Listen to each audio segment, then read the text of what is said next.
നമസ്കാരം. ഭൂമിയിലെ ഏറ്റവും സാധാരണമായ സംയുക്തങ്ങളിൽ ഒന്നാണ് ജലം.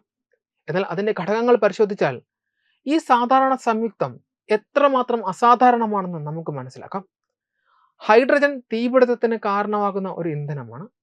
ഓക്സിജൻ കത്തലിന് അത്യന്താപേക്ഷിതമായ വാതകവും.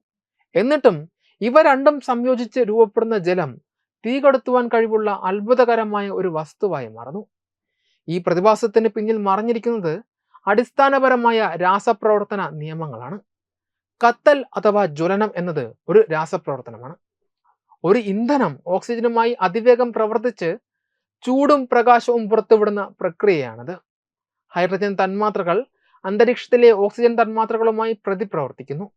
ഈ രാസബന്ധനം വഴി ഹൈഡ്രജൻ ആറ്റങ്ങൾ ഓക്സിജൻ ആറ്റങ്ങളുമായി ചേർന്ന് ജലം എന്ന പുതിയ തന്മാത്രയായി മാറുന്നു. ഈ പ്രക്രിയയിൽ ഊർജം അതിശക്തമായി പുറന്തള്ളപ്പെടുന്നു. അതായത് ഹൈഡ്രജൻ അതിന്റെ രാസശക്തി ഉപയോഗിച്ച് ഓക്സിജനുമായി ചേർന്ന് ജലമായി മാറുമ്പോൾ അത് അതിന്റെ കത്താനുള്ള സാധ്യതകൾ പൂർണ്ണമായും ഉപയോഗിച്ചു കഴിഞ്ഞു. ഇവിടെയാണ് രസതന്ത്രത്തിലെ സുപ്രധാനമായ ഒരു തത്വം കടന്നു വരുന്നത്: രാസസ്ഥിരത. ഹൈഡ്രജനും ഓക്സിജനും പ്രതിപ്രവർത്തിച്ച് ജലമായി മാറിയതോടെ ആ സംയുക്തം രാസപരമായി അത്യധികം സ്ഥിരതയുള്ള രൂപത്തിലേക്ക് മാറി. ജലതന്മാത്രയിലെ ഹൈഡ്രജൻ ആറ്റങ്ങളും ഓക്സിജൻ ആറ്റങ്ങളും തമ്മിലുള്ള രാസബന്ധനം അതീവ ശക്തമാണ്. സ്ഥിരത കൈവരിച്ച ഈ സംയുക്തത്തിന് ഇനി കൂടുതൽ ഊർജം പുറത്തുവിട്ട് വീണ്ടും കത്തുവാൻ സാധ്യമല്ല. ഇനി ജലത്തെ കത്താൻ ശ്രമിച്ചാൽ, അതായത് ജലത്തെ വിഘടിപ്പിച്ച് വീണ്ടും ഹൈഡ്രജനും ഓക്സിജനുമാക്കി മാറ്റാൻ ശ്രമിച്ചാൽ, അത് ഊർജം പുറത്തുവിടുന്നതിന് പകരം ആ ശക്തമായ രാസബന്ധനം തകർക്കുവാൻ വലിയ അളവിൽ ഊർജം വലിച്ചെടുക്കേണ്ടി വരും. ഒരു വസ്തു കത്തണമെങ്കിൽ അത് ഊർജം പുറത്തുവിടണം. എന്നാൽ ജലം അതിന്റെ സ്ഥിരത കാരണം ഊർജം പുറത്തുവിടാൻ തയ്യാറല്ല. അതിനാൽ ജലം ഒരു തീ കെടുത്തുന്ന പദാർത്ഥമായി നിലകൊള്ളുന്നു.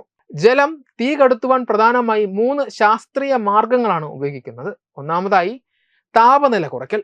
ജലത്തിന്റെ ഏറ്റവും പ്രധാനപ്പെട്ട കഴിവുകളിൽ ഒന്നാണിത്. ജലത്തിന് ഉയർന്ന താപധാരിത ഉണ്ട്. ഇത് കാരണം ചെറിയ അളവിൽ ചൂടാക്കിയാൽ പോലും കത്തുന്ന വസ്തുവിൽ വലിയ അളവിൽ താപം വലിച്ചെടുക്കുവാൻ ജലത്തിന് കഴിയും.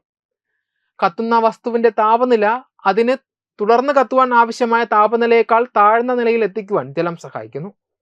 താപം കുറയുമ്പോൾ കത്തൽ പ്രക്രിയ നിലയ്ക്കുന്നു. രണ്ടാമതായി ഓക്സിജനെ അകറ്റൽ.